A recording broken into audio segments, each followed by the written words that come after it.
the name of the one holy, living God. Amen. Please be seated.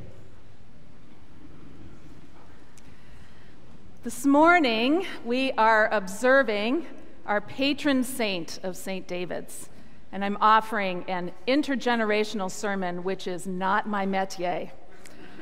So please be as kind as you always are to me. I want to invite kids to come and sit up here. You can sit on the cushion, you can sit on the floor.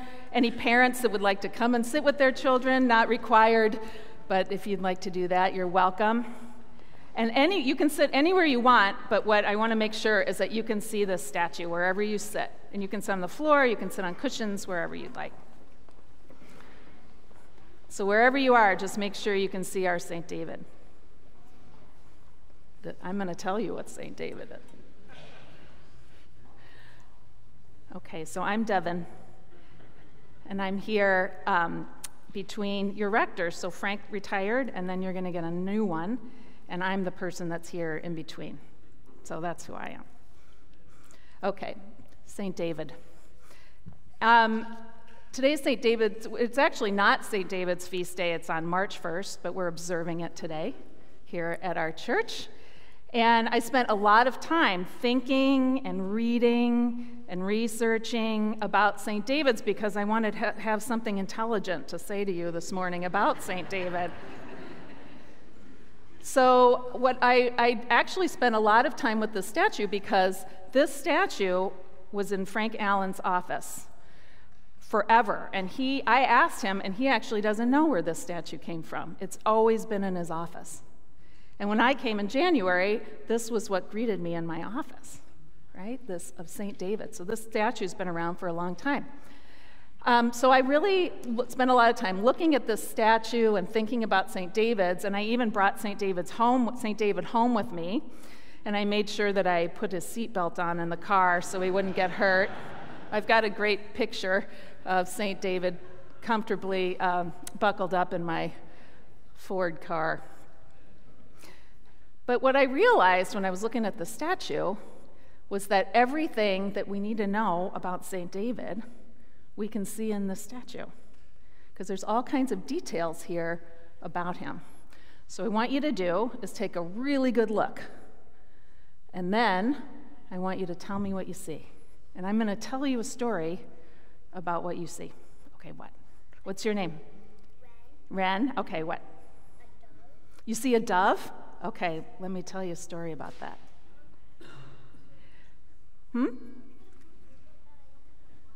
Yeah, come on up. I'm very, go stand to the side here. Someone forgot their glasses.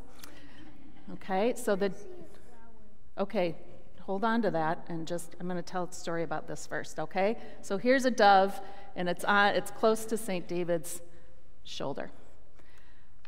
St. David was known as a really excellent preacher, and one day there was a big church meeting in a field, big church meeting, and there were a lot of bishops there, and all of them wanted to speak. Imagine that. All of them wanted to speak, but the crowd was so big, almost as big as who's here today. The crowd was so big that they couldn't hear what people had to say. So St. David's teacher, Paulinus, said, "Wait, call David. Someone go get David. He's really good at preaching, and he's got a big voice, and everybody will be able to hear." So somebody left the group, and went and ran and found David. And David came back, and he stood on this field, and he started to preach. And his voice rang out like a trumpet, but it wasn't enough. They still couldn't hear. And all of a sudden, do you see this little rock here? All of a sudden, the field began to rumble and groan, and it raised up like a little hill, right? See, he's standing on this hill? It raised up like a little big podium. And he stood on the hill, and everybody could hear what he said. It was a miracle.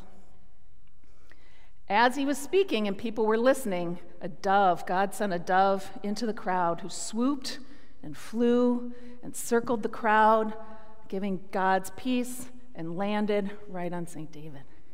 And when you see pictures of St. David, a lot of times the dove is there because it reminds us of that story, but also that St. David was favored by God.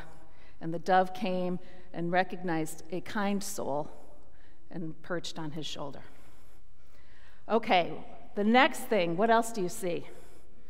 What did you tell me before when you came up to look? What was the thing that you...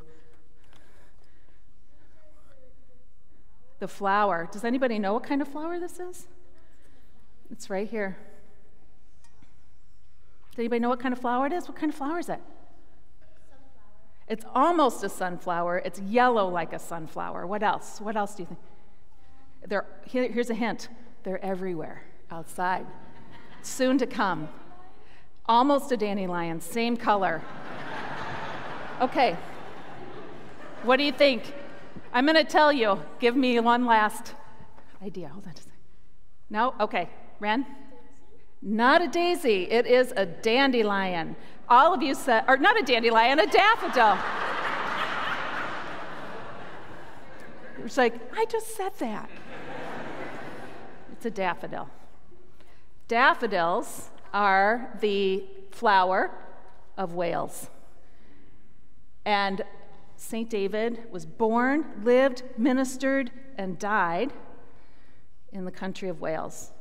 And a long time ago, people from that country came here to Pennsylvania. Is there anybody here who has ancestors from Wales? This is the adult participation part of this. Do you have ancestors from Wales? So people came from Wales to farm this land and to build a church and to live their lives as best they could. But the dandelion, I can't stop. The sunflower, dandelion, daffodil represents Wales. And that's why most of the time when you see St. David, you'll see some daffodils as well. But the other thing is that I want to tell you is that he liked plants a lot. St. David's didn't eat meat. He was a vegetarian. Are any of you vegetarians? No? Well, back in the year in the 6th century, in the 500s, not very many people were. So it was really unusual. And he only ate a few things. He ate herbs, he ate leeks, and he drank water. All of his life. And because he only drank water, one of his nicknames was the Water Man, because he made sure that the monks in his monastery also drank only water and ate leeks. We're putting leeks on the altar. Okay? So one of the things I want to do, this is a leek. Have you ever seen a leek? You can take that from me. Thank you. You can pass it around, and I want you to smell it and tell me what it smells like. Pass it around, share it with each other. What does it smell like, that leek? It smells like a radish. Same family. What's that smell like? It smells like garlic. Yeah. What else? What is it kind of? It smells like an onion. Garlic, onion, radish. One of the reasons why St. David's ate only leeks was because he lived in Wales.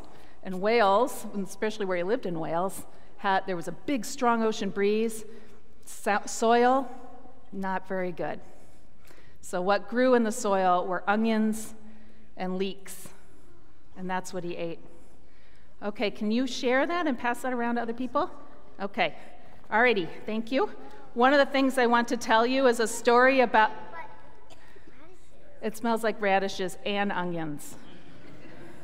Okay, put the leeks up here because we're not done with the leeks yet, because I'm going to tell you a story about the leeks. Okay, here's a story about the leeks. St. David, one time, found himself fighting in an army. He found himself fighting in an army. There's not enough for everybody, so you will have to walk on the wild side and share.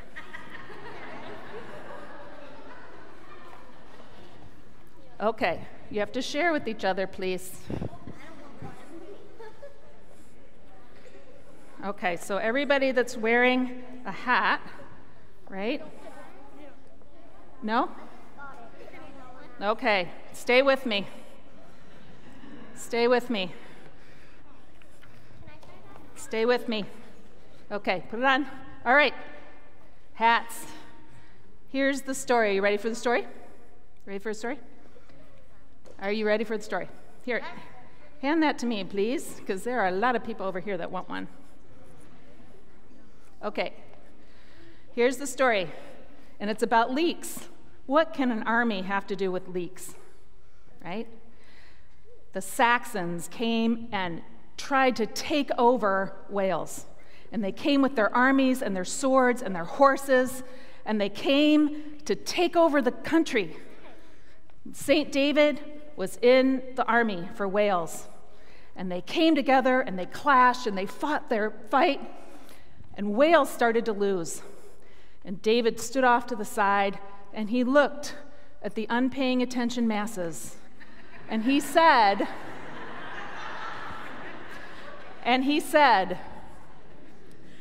"People of Wales, pay attention. The reason we're losing is because we're killing each other, because we all look the same." And he reached down and he pulled from the earth a leek. And he told all of his people, "Put a leek in your hat, so we'll be able to tell the difference between the Welsh and the Saxons." So, with leeks hanging from their helmets, the Welsh won the war.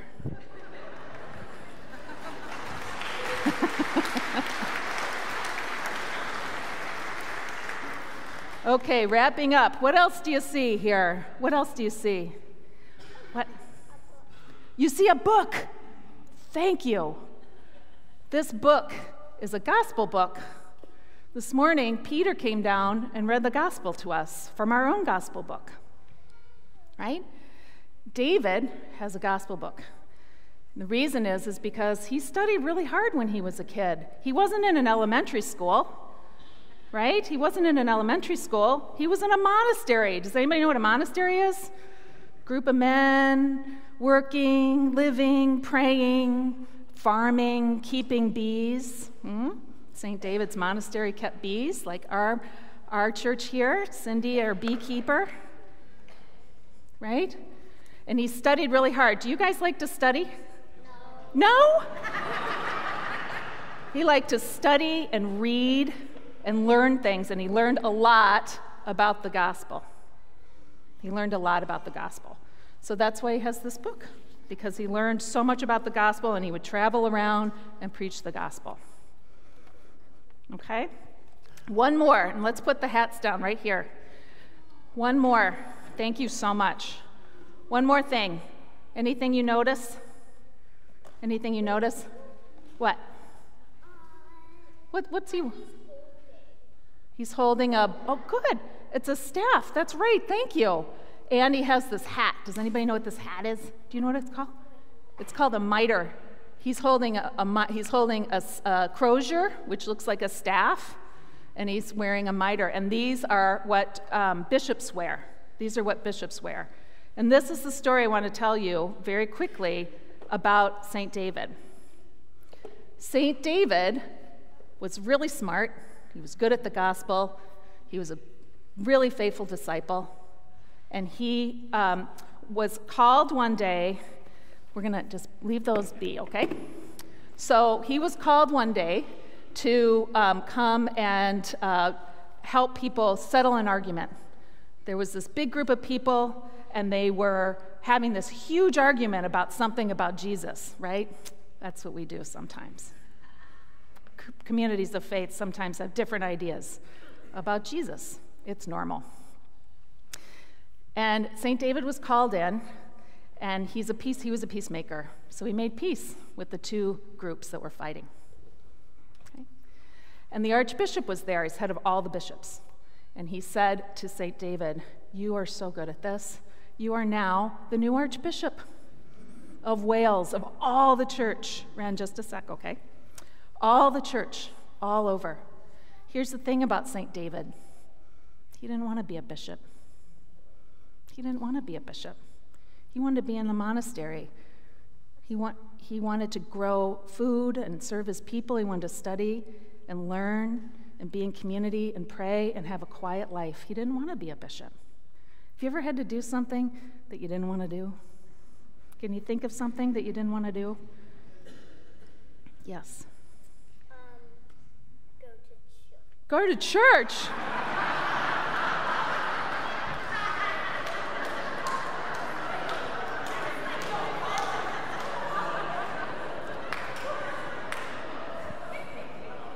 Not the response I was looking for.